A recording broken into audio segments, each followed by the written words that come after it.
In today's data log for the project, I wanted to give a rundown of exactly what the Middle Heavens region of space is, as I've seen some confusion about its exact nature. So I'll be going into exactly what it is, and what it's composed of, and who controls the different areas of it. So the Middle Heavens region of space is basically all human-controlled space. Starting after our first expeditions out of the solar system in the mid-21st century, and recorded in detail up until the year 2183 so far. The central point of the Middle Heavens is humanity's home star system of Sol, Earth being the central world of the Middle Heavens, which also acts as the home for the head of states of the three dominant human federations, which includes the Three World Empire, the United Americas, and the Union of Progressive Peoples. As the Middle Heavens were established, these three major powers moved out from Earth into the solar system and into interstellar space, each capturing specific territory that acted as each of their pathways into the frontier of unexplored space. Eventually, by the year of 2183, the Federation's expansion movements had settled, and they now controlled distinct and separate regions of space surrounding Sol, in about a 50 to 60 light-year radius. This area is depicted on star charts produced by the Interstellar Commerce Commission, and given the title of the Middle Heavens. This whole region, you have to remember, is only a very small or tiny dot on the map when compared to the rest of the Milky Way galaxy.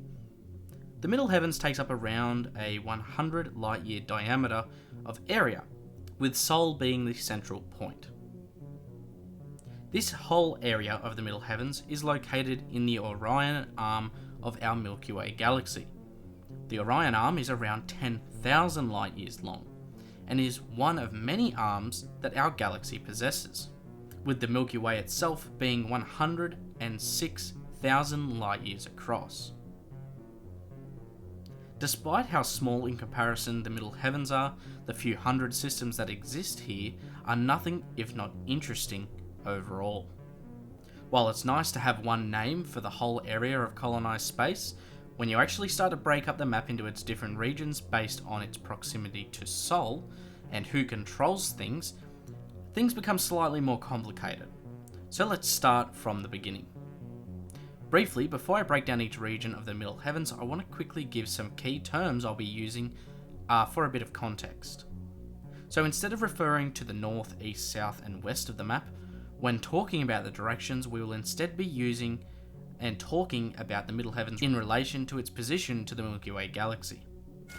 So, the top of the map is known as spinward, as this is the area that leads into the orbital path of the galaxy. The bottom of the map depicts the trailward direction of the Middle Heavens, or the area lagging behind in the area's movement around the galaxy. Moving off to the right of the map is known as coreward, as this is the direction of the core of the galaxy, and vice versa, heading out to the left, we have the rimward direction, leading towards the rim of the galaxy. I hope that this is all not too complicated. For reference, the map depicts the United Americas controlled areas as blue, the Three World Empires ones as green, and the Union of Progressive Peoples areas as red. The Independent Core Systems colonies are depicted as yellowy gold, and the areas surveyed but yet to be claimed, known as the frontier, is depicted as pink and surrounds all claimed colonized space. So moving out from Sol and surrounding it is what is known as the core systems. These represent the oldest and some of the first extrasolar colonies established by humanity. Here the colonies are very well established, with millions of inhabitants, and generally reasonable wealth and prosperity. The core systems cover a circular area between 19 light-years in diameter. Each federation has a presence here, however the dominant power is that of the Three World Empire. This fact is due to the actions of Weyland-Yutani and its predecessor in Weyland Industries. with these two entities being largely responsible for all early extrasolar colonization. And because Wei operates out of the Three World Empire, they likewise laid claim to a large majority of the core systems. A fourth powerful government exists here in the form of the ICSC, or the Independent Core Systems Colonies. These colonies are a collection of very wealthy and powerful systems that acted to become independent from the other three federations. And so they maintain their independence despite the presence of rival governments. The ICSC is situated heavily in the New Eden sector, whilst the Three World Empire populates almost the entirety of the rest of the area, including the Hyperdyne sector.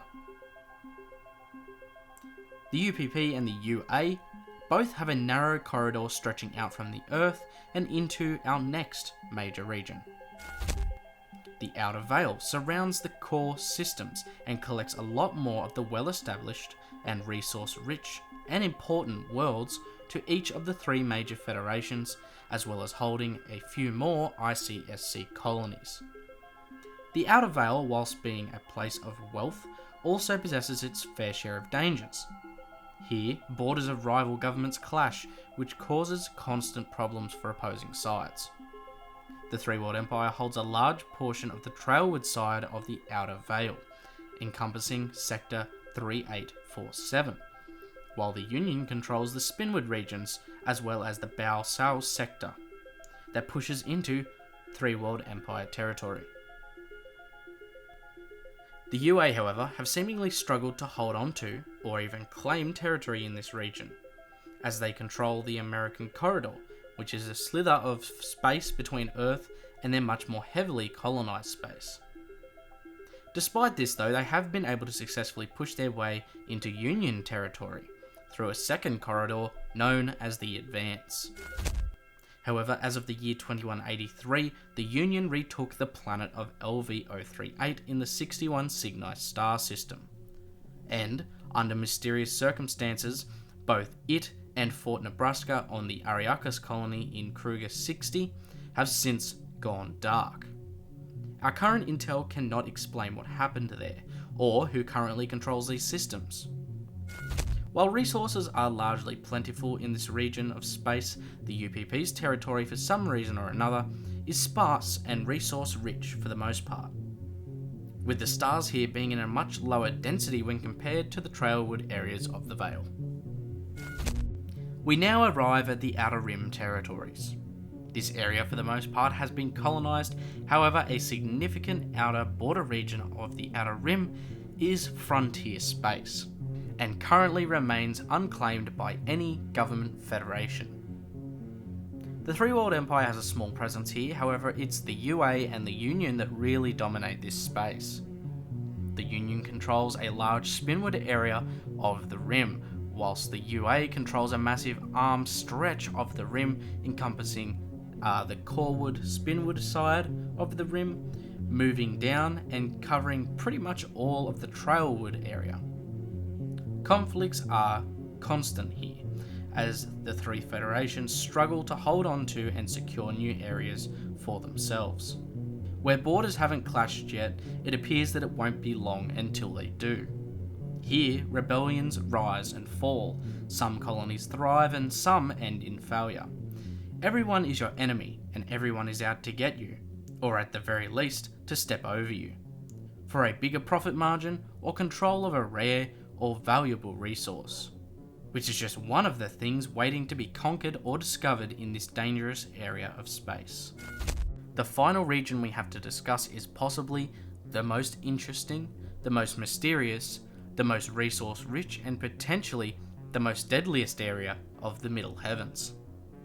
This area is known to some as the Unclaimed Territories. This is by far the largest area of the map, and by the year 2183 remains largely unexplored, unclaimed, and uncolonised. The Three World Empire and the Union have very limited presences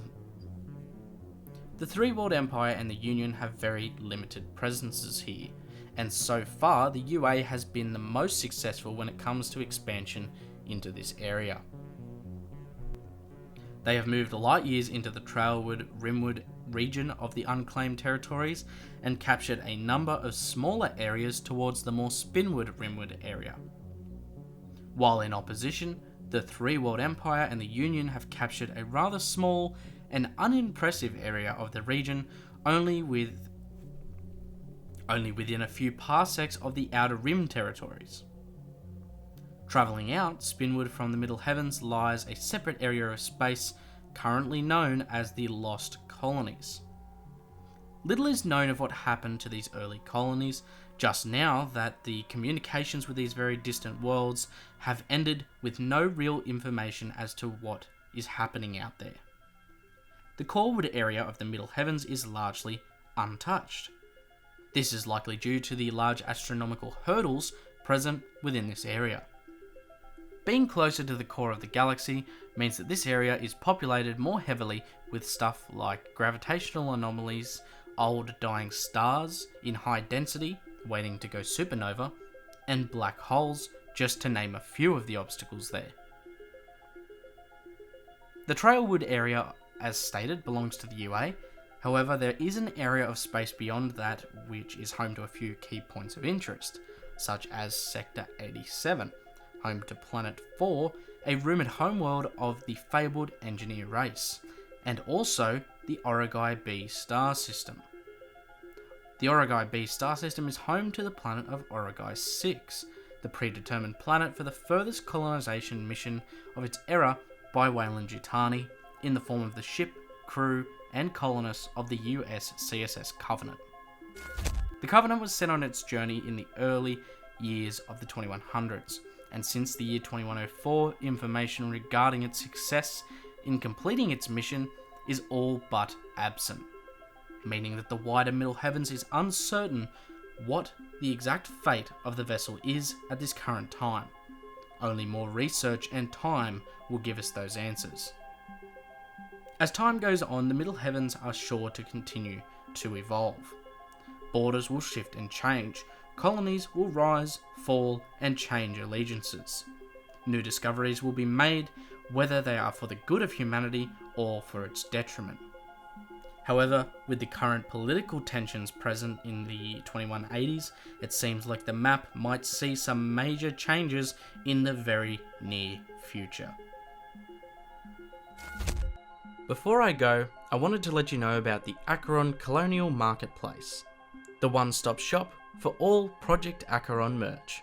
Here you can pick up shirts, hoodies, mugs, phone cases and more.